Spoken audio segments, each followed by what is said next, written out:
The shot o'clock our folks was out in John Lee Long, not in Hobo Depot. I'm outside. Okay, since we got that cleared up. So today we're gonna talk about a couple bases that's up for sale. I think they're amazing.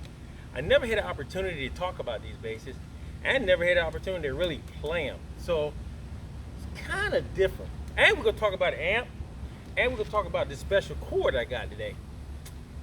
We got a lot of stuff to talk about. Look, all right, I keep smelling stuff frying. Listen, it's about 96 degrees out here. The queen told me to put oil on, make sure my feet was oiled and legs are oiled, and make sure I got Crisco on. And I keep smelling stuff popping and burning. I don't know what that is. But anyway, first thing we're gonna talk about, look, I know exactly what it is. I just don't want to say it. All right, for all those who know what Crisco is. All right, so first thing we're gonna talk about today is this cord. All right, this cord is from Aero pickups. All right, and the gentleman at Aeros, which is like a rocket scientist, look to me, he's a rocket scientist, came up with this cord, right? A lot of times you guys have look, a humming. You got hums in your bass, and so it comes from grounding. And a lot of times you go to a lot of places, they don't have good grounding, and it comes through your amp, and it comes through from your bass to your amp, or lights and stuff like that. Well, the brother at Aero Pickups, AERO, came up with this cord, right? And on this cord is the thing is called a DBuzz. All right, DBuzz. That's what it's called. And you plug this into your amp, and then you take this and you put it on the inside of your belt.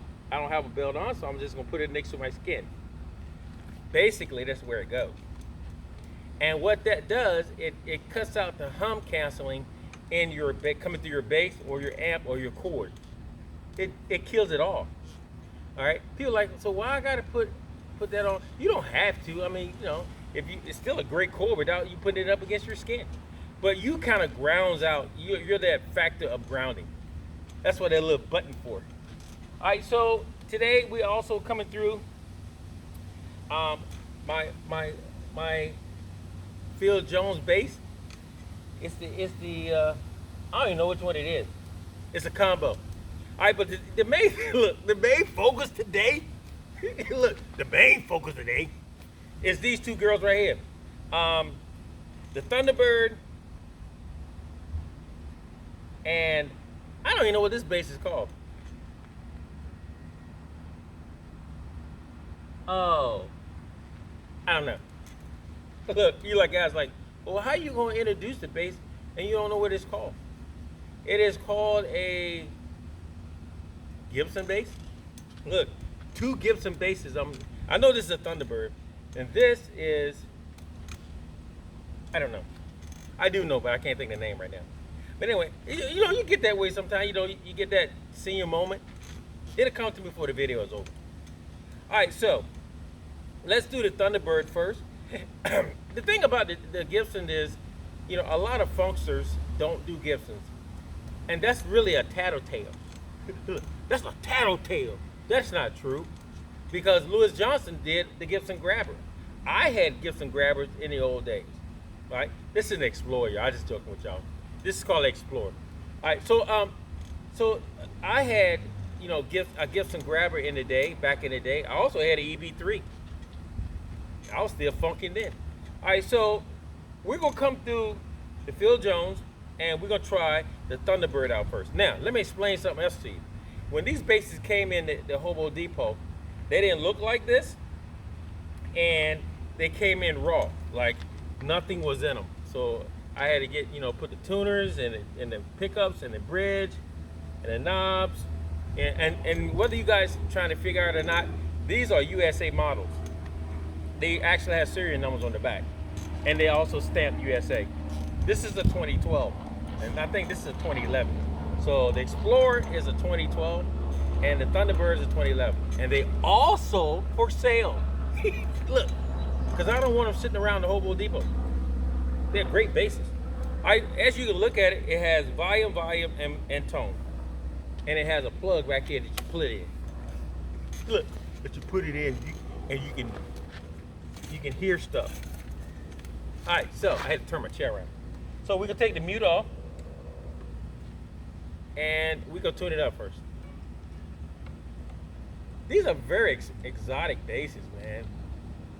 A lot of people are like, oh yeah, well, you know, I know one thing, they stay in their tune. They ain't far from it. Now, they have that rocker thing labeled to them. I don't like that when you label basses to a certain genre of music. Like this is a rocker's bass. What's a rocker bass? What exactly is a rocker bass? I don't know what a rocker bass is. Yeah, oh yeah, rockers use it. So I got this thumb thing, and I'm gonna try to play it. This is the rear pickup.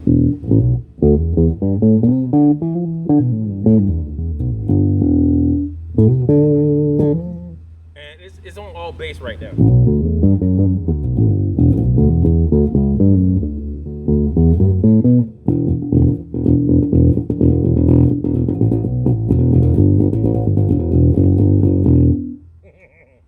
All right, and with front pickup without the rear pickup.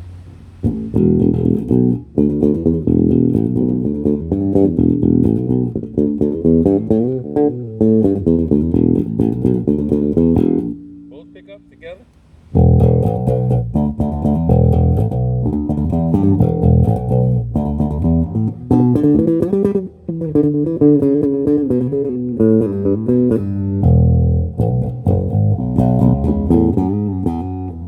Okay, I can put the pick down there. Y'all heard it. So the fingering style of this thing is really cool. I like it because it has that fat, deep sound. And it still has good meat going on. And if you think you can't use it in jazz and stuff like that, that's just crazy.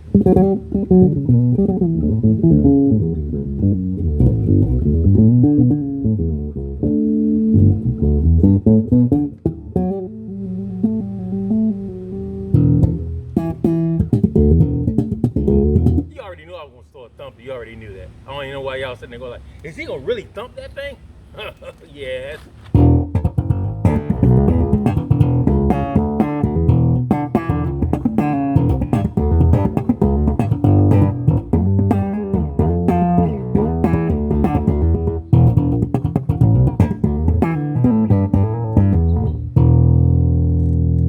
It's got a really cool neck. It's not as thick as you think it is. I trimmed it down a little bit. And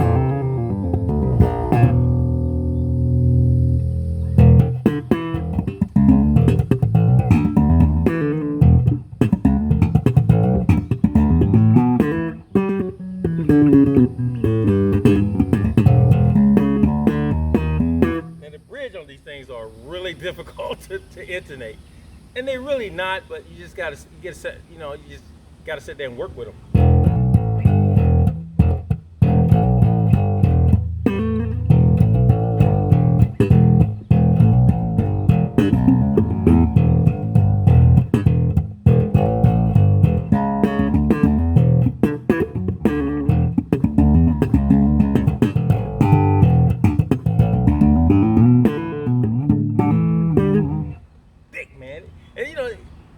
It's kind of hard to get with that body, but once you get it strapped up right, this joint is killing.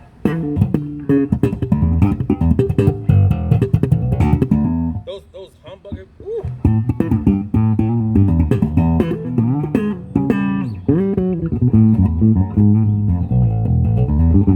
And I can use this wing back here for resting, man. You rest your arm on that joint. You play all day with that.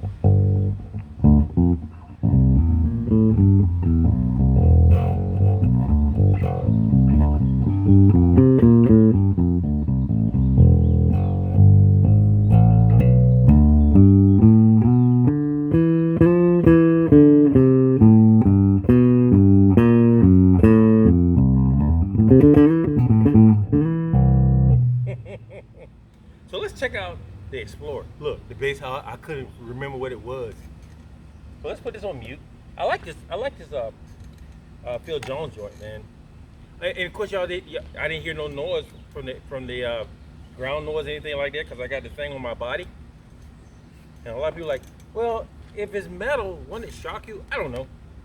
Look, I'm not a rocket scientist. You need to call Aero. He's the rocket scientist, man. He's the scientist when it comes to this stuff. All right, so what happened to the other end? Oh, look, I don't know what happened to it. All right, so this goes in the front. So I would think basically that both of these will have the same kind of sound. I don't know. They got the same pickups. You know, a lot of times you got the same pickups, you got the same sound.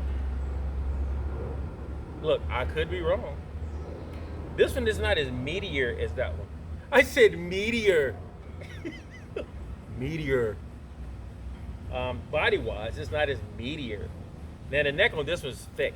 This is definitely a baseball bat. But the tone is what you're going after. On the Gibson, they was definitely going after the tone. That thick tone, that thick round bottoms, nice smooth mids. You know, you get that with a thicker neck. So let's see what we got here. Let's go to rear first.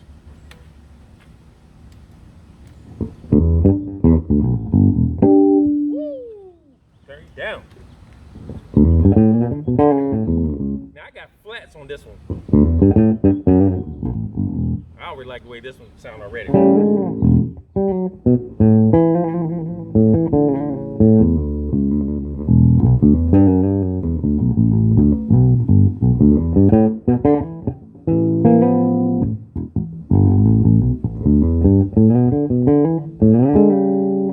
like where this one sounds already. Of course, like I said, the neck is a little bit thicker. But listen at the bottom though. This front pickup. And like I said, I got round rounds on them.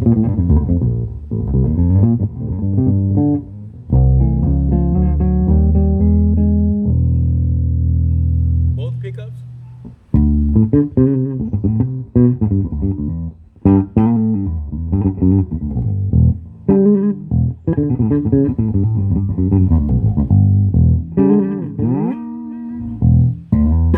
You already know I was gonna go there with it. You already know that.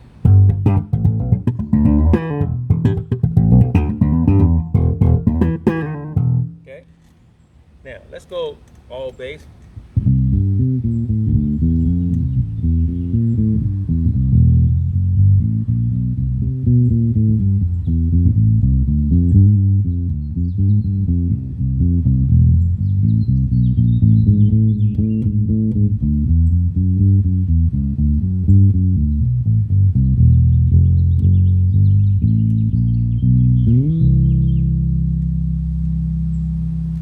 Rear pickup.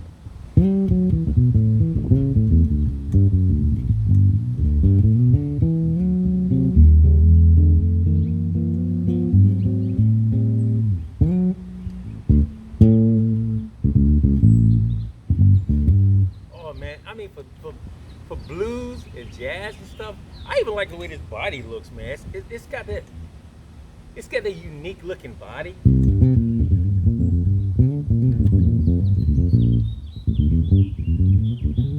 But the bottom, the bass on this thing is so smooth and it's so pronounced, and it's not really that hard to play.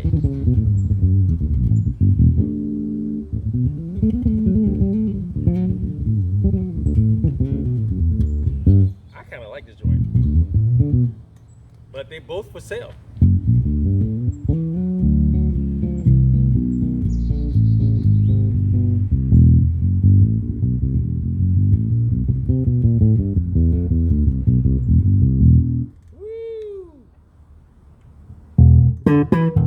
Now, as far as the high end, because I got flats up here, it's gonna choke the high end a little bit, but it will still thump.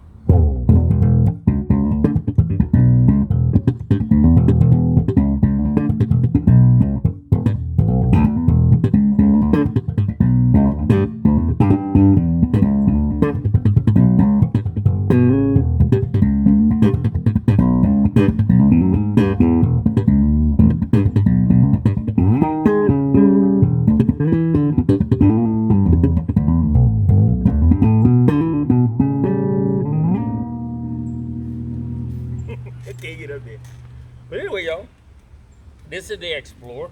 I really dig this, man. Both of these bases are like set neck bases. They're both set necks. And like I said, when they came into the shop, they didn't have this color. They had more of a natural color. And what I did is I didn't stain them. They're just raw. And I just oiled them. And they turned this color. They're actually beautiful. This is a 2012 made in USA. Serial numbers on and on.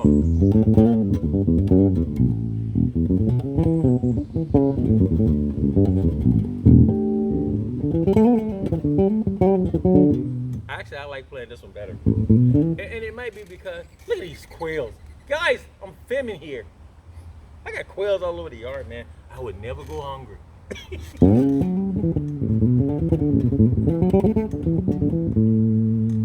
Wow, this is really nice.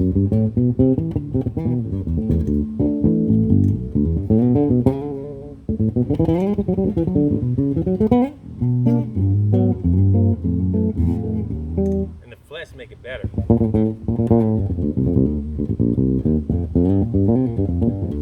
And they both pass it.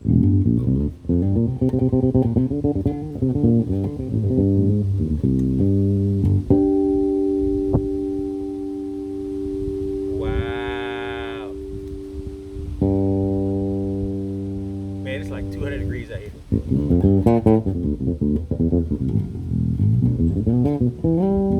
And that's why, that's how you can also tell you got a really cool bass, and that your bass is really set for you, is that you bring it out in heat like this, and it don't keep going out of tune. If it keeps going out of tune, that's not good.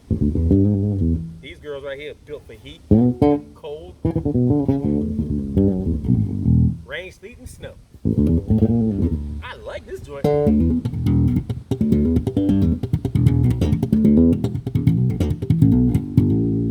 You hear that tone, man? That was just the rear. Let me see. The rear pickup. And I'm pretty sure Lewis would have played this joint.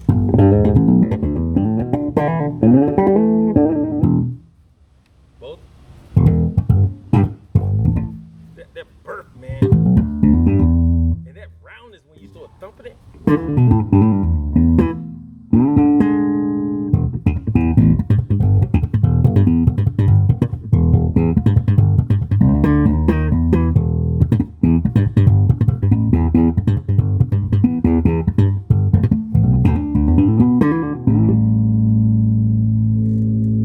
Wow. Wow. And double wow.